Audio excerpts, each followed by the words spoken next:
bisyo, ang flesh natin, talikuran na lang natin. Boring naman ang pagiging Kristiyano. Dito mas madali ang buhay, dito mas madali ang pera, dito mas madali ang lahat ng bagay. And si Lord, binibigay itong message na to, not to judge us, amen? But to evaluate ourselves.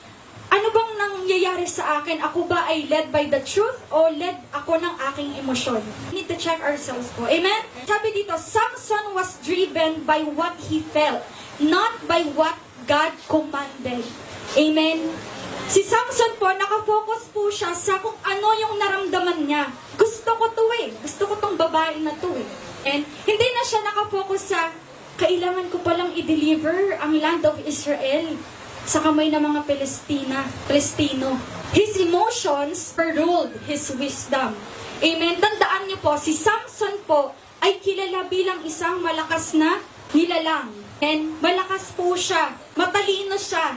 In fact, kaya nga po niyang pumatay gamit lang ang kamay niya nang wala pong weapon. But because nalid po siya ng nararamdaman niya, nakurap lahat ng alam niya.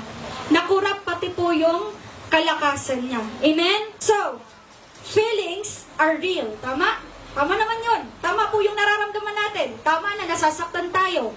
But, not always right. Oo, totoo yung nararamdaman mo, pero yung nararamdaman mo hindi palaging tama.